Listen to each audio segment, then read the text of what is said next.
Good morning, everybody, and welcome back to your Lunch Break Live. My name is Ivana Harinkyu if you're new here, and if you're not, thank you for coming back. Today is Tuesday, September the 21st, and today I am joined by our own reporter, Amy Yurkanin. Now, today we've got a really interesting story for you, a really interesting case to talk about, and that is one that Amy has reported for us about a death in Baldwin County. Now, this is of a 13-month-old little girl, so just over a year old, and her mother has actually been charged with capital murder in the little girl's death.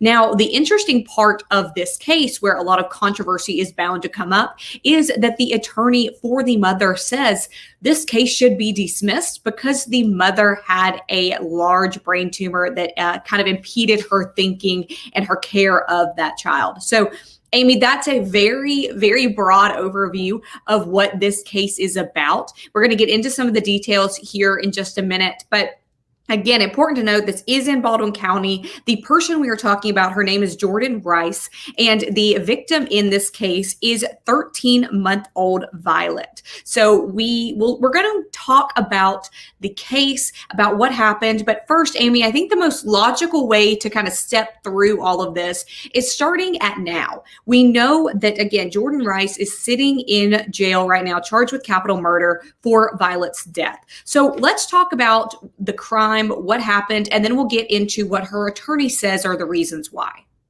Okay, well, I'm going to have to go back in time just a little bit to talk about this crime, but this happened in May of 2018. That is when Jordan Rice called 911 to report that her 13-month-old daughter had died. When police responded to the scene, she was living in an RV at an RV park near Robertsdale. They found the child sitting upright in basically what is a bouncy chair. There are two other children in the home.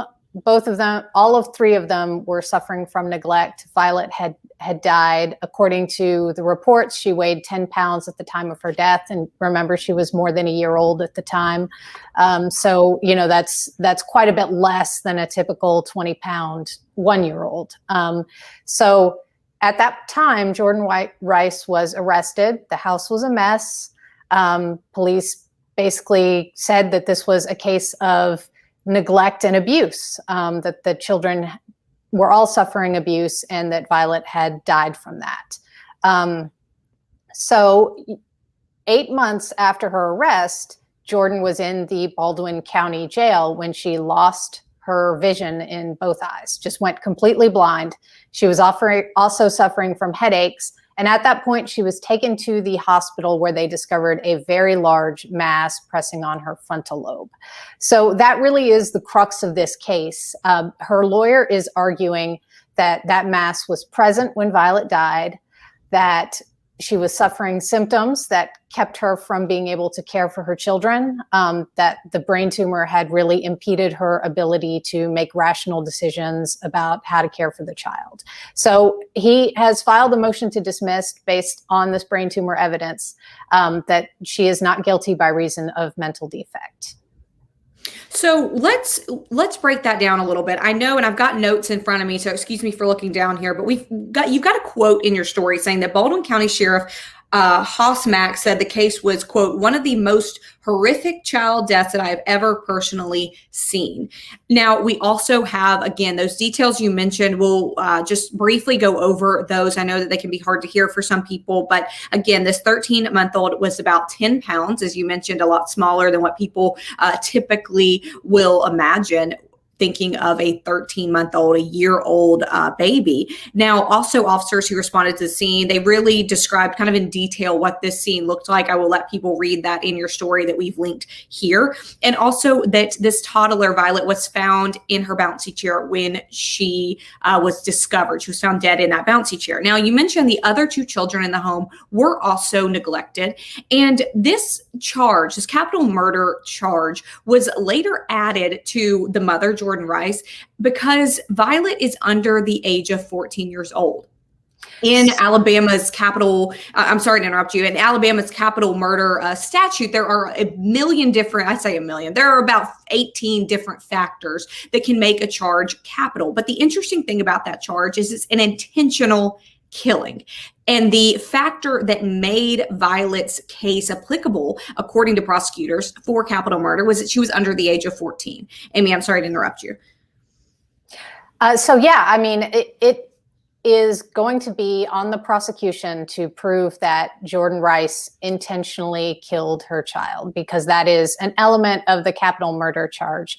And I'm sure that that is going to be something that becomes contentious in this trial, because if the symptoms from the tumor were really factoring in here, then I think it's difficult to make a case that this was an intentional killing. And now, clearly, you can ask a lot of questions about other things that she might have done to prevent her child from dying.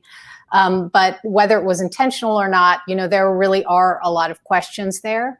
But on the flip side, the defense has the responsibility to sort of prove that she was so far out of her mind that she could not make rational decisions regarding childcare. And that's a pretty high bar as well. So, it's going to be a very difficult case to make sort of on both ends of this. But this brain tumor defense, while it's the first time I have seen one in Alabama, these are not necessarily unheard of. There are a couple of very high profile cases in history of people who have basically made this argument in court. One of the first ones was a case from the 70s. It was a man named Herbert Weinstein, who I believe strangled his wife and threw her out of a window when he was in his 60s. No criminal history prior to that. And he basically argued, they found a subarachnoid cyst, and he argued that was basically what had caused him to become violent at that moment against his wife. He did end up serving some time in prison, but I think that they negotiated down a fairly shorter sentence, and the tumor really did kind of play into that case. There's another really famous case where a man developed basically pedophilia kind of randomly in his life. And he was arrested for some of the things that he did during that time. And it was discovered that he had a brain tumor. When the tumor was removed, a lot of those urges disappeared. And then the brain tumor grew back and they came back. So this is a strange case.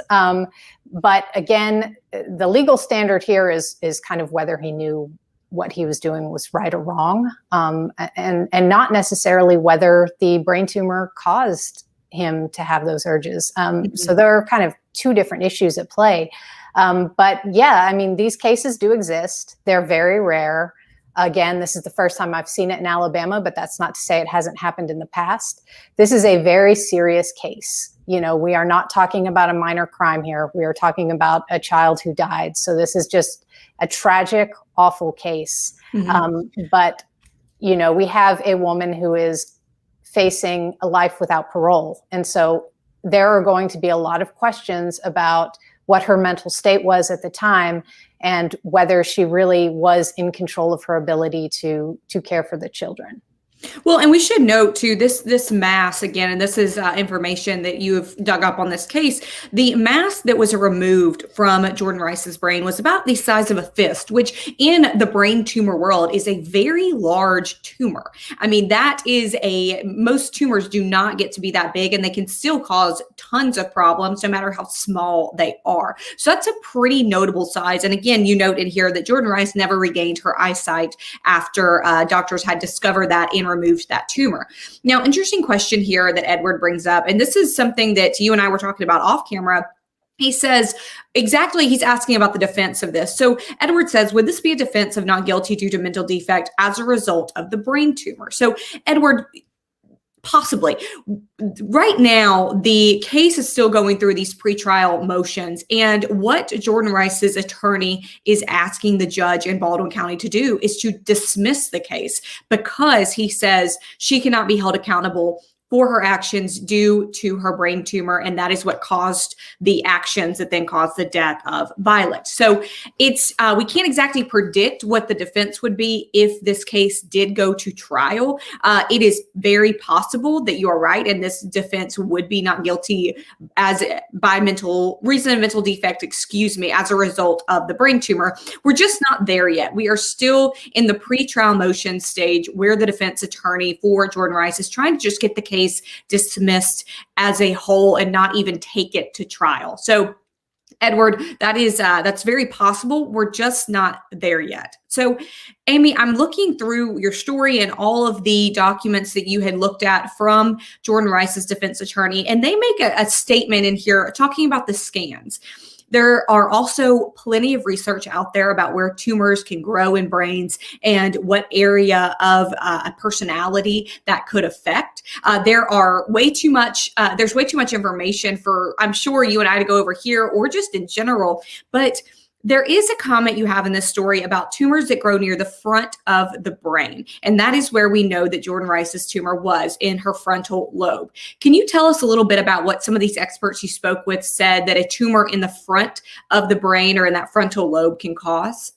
Sure. So I spoke to a researcher at Vanderbilt University Medical Center, and he's really one of the few people who specifically studied this question of how tumors can affect sort of behavior, and in particular looking at antisocial or criminal behavior. And basically what he found is that there are several parts of the brain that sort of compose a moral decision-making network. And when tumors grow in any part of that moral decision-making network, it can cause a person to sort of have these criminal behaviors, even if they've never had them in the past. The frontal lobe is a big part of this decision-making network. So when a tumor grows here, it can really change the way a person kind of views risks and rewards, or their sort of notion of right and wrong. It can really just change their behavior in pretty dramatic ways. And one of the things he said that's very interesting to me is that the neurological tests that most people get, in a hospital or to test their sort of mental state, those are tests of memory. They're sometimes tests of movement, but a lot of these behavior questions are not really factored into these standard tests. This is a totally different sort of realm of neurology in a way, but people who have brain tumors or brain injuries can really develop extremely different personalities after the fact. And that's sort of mysterious in a way, because their memory might be working fine, their movement might be unaffected, and yet they go from having one personality perhaps to a completely different one. So, this is a case where the tumor may very well have affected her personality in major ways. And really the question is going to be whether it did, whether those symptoms were present 8 months before the tumor was diagnosed, and whether those changes in behavior really constituted a situation where she's unable to really care for her child, or make decisions, in the best interests of her children. Well, and you make a note in your story about how family had reported that Jordan, before this brain tumor, before this incident that resulted in Violet's death, they described her as bubbly. They said she was a conscientious wife and mother who kept a clean house and always requested educational toys for her children. She also was a military wife as well. And family says that could be very difficult on her, especially with frequent moves and separations from her husband. So we get this description of what Jordan was like pre-incident, pre the death of Violet and the brain tumor. Now, we know that that brain tumor could have slowly been growing over time, but then we look at the stark contrast as to what family says happened around the time that Violet died and when she was found dead. And that was that Jordan was not getting out of bed and was just not taking care of her children, not necessarily, she's not being accused rather of striking them or hitting them. This is a case of neglect. So she was not getting up to change her baby, to feed her children, to clean her house, etc. So what did experts tell you about the effects maybe on apathy of a person with a brain tumor, especially in that frontal lobe, and getting out of bed and doing those type of daily kind of activities? So the tumor she had is a meningioma, which is technically grows in the lining of the brain and is usually benign. But the expert that I spoke to said that some of the symptoms of a meningioma in this particular part of the brain can include sort of apathy, which means just a lower energy, no motivation, lack of ability to really do the tasks that most of us do on a day-to-day basis, just to keep our lives going, get out of bed, get dressed, stay clean. So all of those things sort of fade. But this is such a vague sort of complaint that it's, her father, when I spoke to him, he initially, when he first heard of this case, he thought she had been suffering from postpartum depression. That's one of the first things that people sort of leap to. And a lot of people who knew her at this time thought similar things. This is the baby blues. This is, depression. A lot of the symptoms are probably pretty similar here between what might be seen with this tumor and what might be seen in a postpartum depression case. So, it's difficult to sort of go back in time. She obviously hadn't been getting health care at the time that this happened. So I think that it will be on the experts and her attorney to make the case that it's likely that these symptoms were occurring at the time of the death. And actually, you talked about the motion to dismiss, and part of the motion to dismiss concerns Jordan's brain tumor evidence. But another element of it included some evidence that the defense team said they hadn't had access to.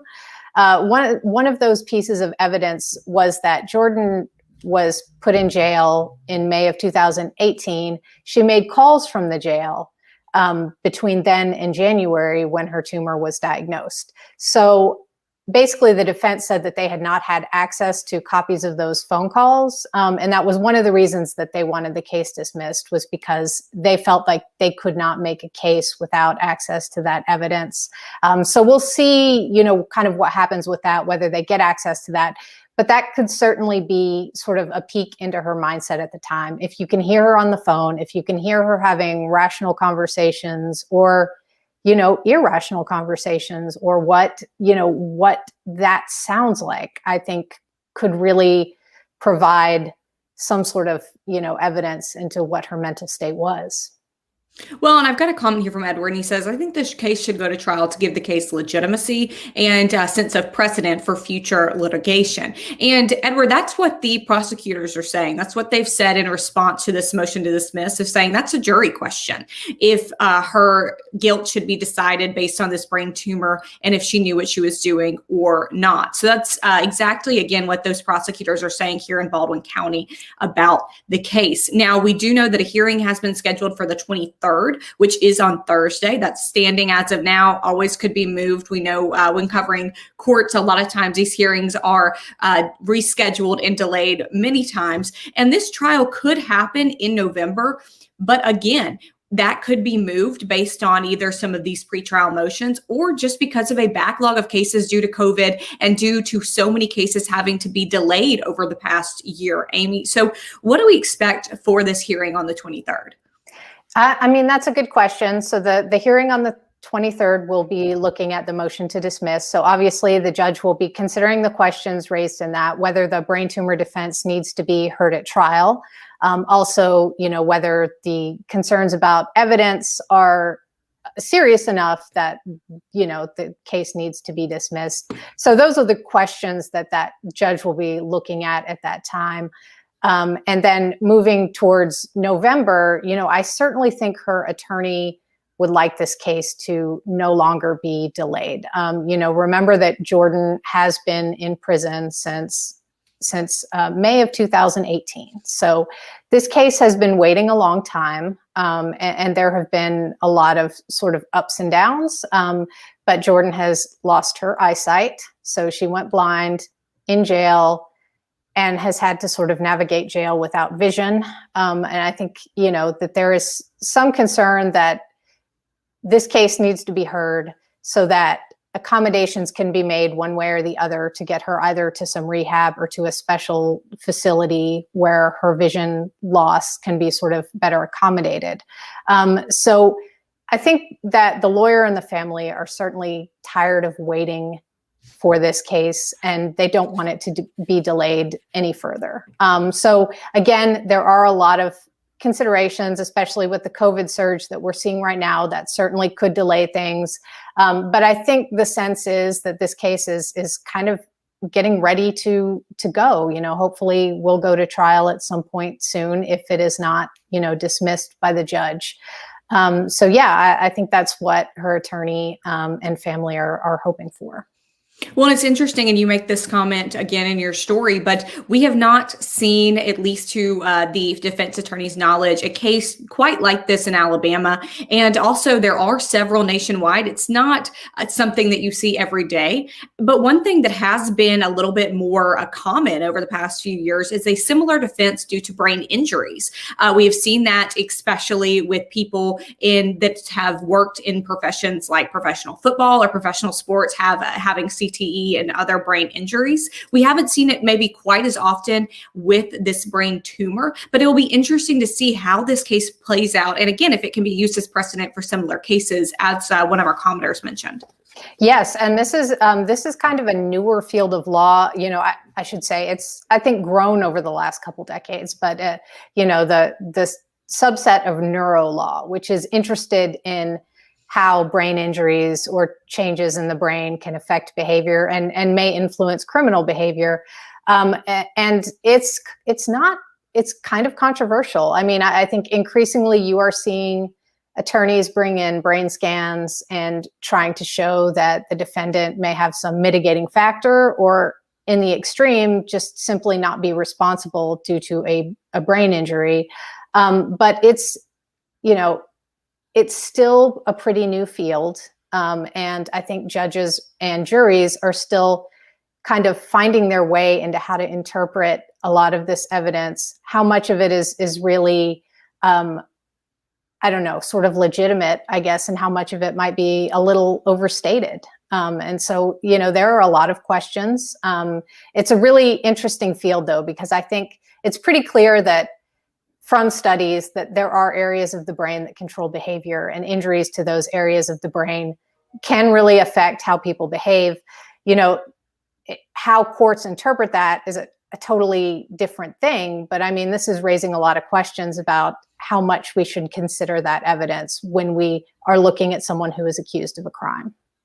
It's a tragic case. Obviously, there's a 13-month-old that has lost her life, didn't exactly have a chance to live there, Amy, but it's also a fascinating case on the legal end, talking about neuro law and talking about all of these factors that have to be considered, whether that's by a judge, and this case, again, going through those motions to dismiss, or if that is by a jury, and if this case goes to trial. So, Amy, there's a lot to watch here. I know that you will be keeping us updated on AL.com with all of the updates coming, especially that one after that hearing this week. Again, we've linked your story here in the comment thread if people need to go read it. It is a interesting story. You probably will have a lot of questions after you finish reading. And if you do, feel free to email myself or Amy, and I will drop our emails here as well. Amy, thank you for explaining this to us today. Everybody watching, thank you so much. Please join us tomorrow at 11 a.m. for our third town hall in our COVID-19 town hall series, and we will see you there. Thank you, Ivana.